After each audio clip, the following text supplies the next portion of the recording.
반갑습니다. 송재준입니다. 총선이 진짜 코앞으로 다가온 게 아니라 진짜 이제 현실이 됐습니다.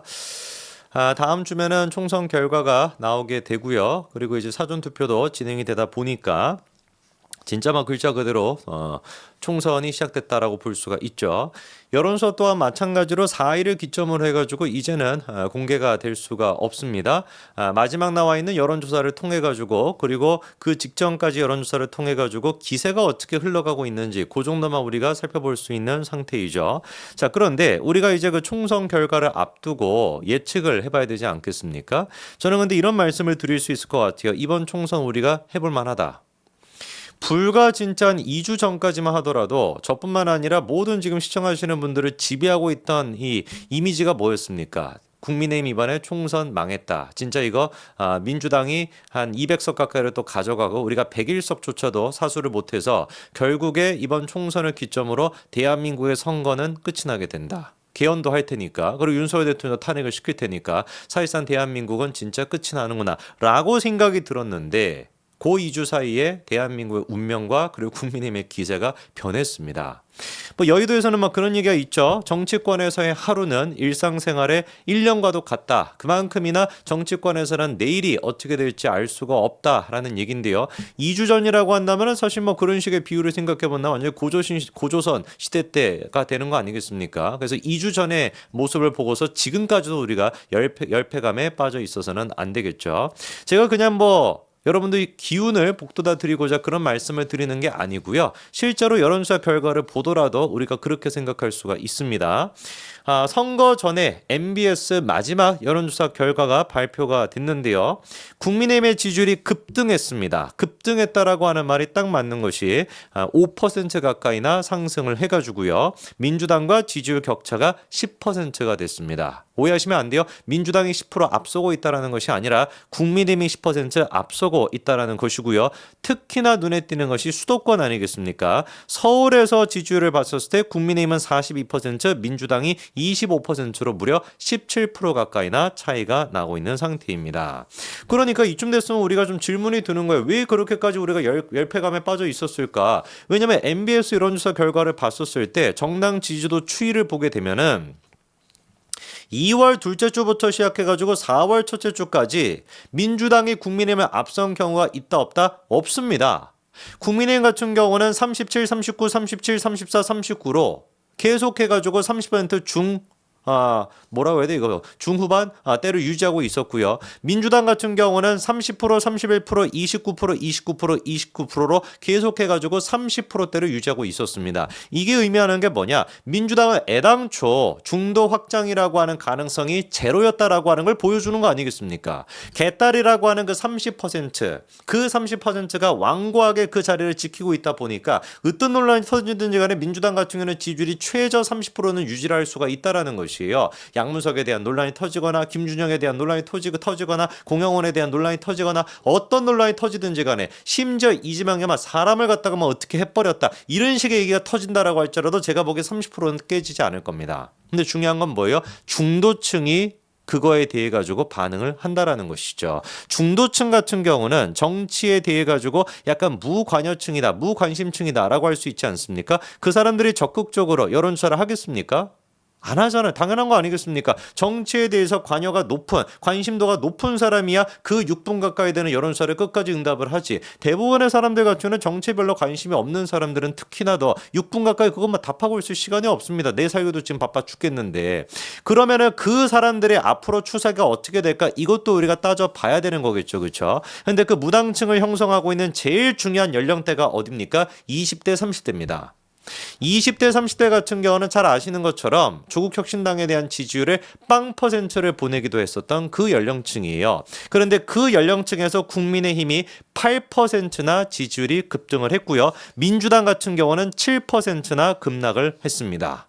그래가지고 두 당의 지금 지지율 격차가 거의 지금 요거만 산술적으로 따져보더라도 15%나 나게 됐다라는 것이죠. 근데 2030 같은 경우는 아까 말씀을 드린 것처럼 여론조사 자체를 제대로 또 안 하다 보니까 실제 투표장에 갔었을 때는 어떨 가능성이 높겠어요? 이 격차가 더 벌어질 가능성이 높다라고 볼 수 있는 거 아니겠습니까?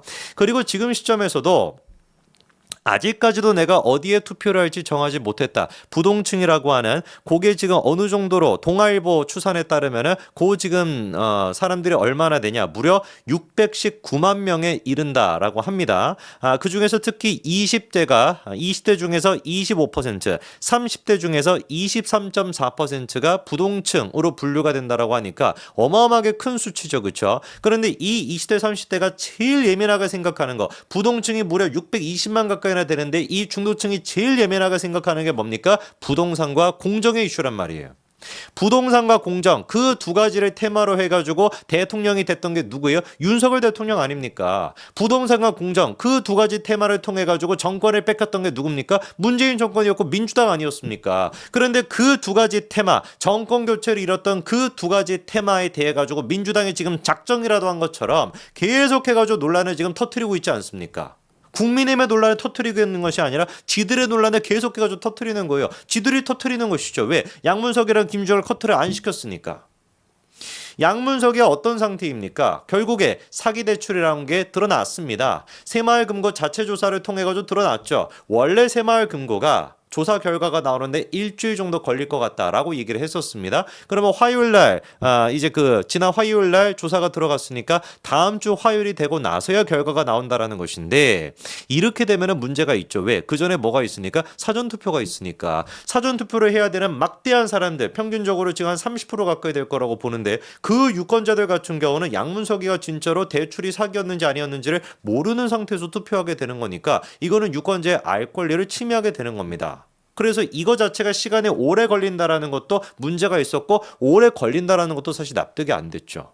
지금 문제가 되고 있는 게 양문석의 딸 그 대출이 사업자 대출로 받았다라는 것인데 어떤 식으로 내가 자금을 썼는지 그거를 제출했다라는 거 아니에요. 그러면 A 업체에서 뭐 샀고 B 업체에서 뭐 샀다라고 한다면 전화 걸어 보면은 금방 나오는 거 아니겠습니까? 심지어 그거 조사를 해보니까 결국에 어떻게 됐어요?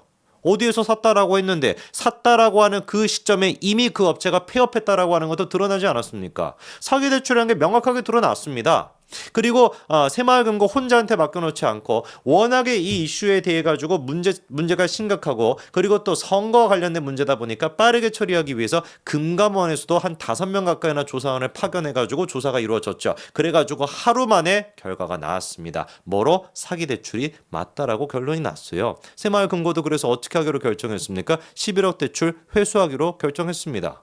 양문석이 이제 할 말이 뭐가 있습니까? 편법이다. 대출이 불법은 아니다라고 그렇게나 고래고래 외쳐댔는데 지금 보니까 불법이라는 게 드러났어요.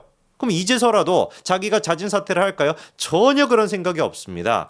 오히려 지금 민주당이 등판하고 나서가지고 지금 뭐라고 합니까? 선거 개입이다 뭐다라고 난리를 치고 있잖아요. 어떻게 금감원이 이 문제에 대해 가지고 개입할 수가 있냐? 이건 행안부 문제가 되는 것인데 왜 금감원이 나서가지고 하는 것이냐? 이것이야말로 무슨 선거 개입이다라고 신현영이 대변인 같은 인간 나와가지고 지는 무슨 앰뷸런스 타고 다니는 시간이 있었던 그런 양반 아닙니까? 그 인간이 나와가지고 고래고래 지금 난리를 치고 있는데 그게 중도층이 보기에 설득력이 있겠냐고요. 금감원이 여기에 들어갔냐 이 조사를 했냐 안 했냐 그게 뭐가 중요하겠습니까? 일반 국민들이 보기에 중요한 포인트는 뭐예요? 양문석이 그래서 사기 대출을 했냐 안 했냐 이거 아닙니까? 사업자 대출 같은 경우는 사업하시는 분들 아시겠지만 3천만 원 4천만 원도 쉽지 않습니다. 그런데 수익이 없었던 딸이 11억을 대출을 받았다라는 거. 이게 지금 입이 10개라도 할 말이 없어야 되는 것인데 신현영 같은 경우를 보고 있어 입이 한 20개 되는 것 같아요. 아무 말이나 짓거리고 있는 거 아닙니까? 이복현 지금 금감원장 또한 마찬가지로 뭐라고 규정했어요? 이거 사기 대출 맞다. 대출의 불법성이 인정이 된다라고 얘기를 했습니다. 그러면 사과에도 모자랄 판인데 고개 쳐 들고서 내가 뭐 잘못했는데 이게 민주당의 반응이에요. 김주현도 똑같지 않습니까? 그 무슨 조 변호사 그 인간 튀어나와가지고 아니 김주현이가 뭐 잘못된 얘기했는데 미국의 CIC라고 하는 그 첩보 그 어떤 그 보고서를 보니까 분명히 그렇게 했다라는 게 김한란 초대 총장이 그렇게 했다라는 게 맞는데 포주같이 그런 역할을 하는 게 맞는데 뭐가 잘못된 거냐?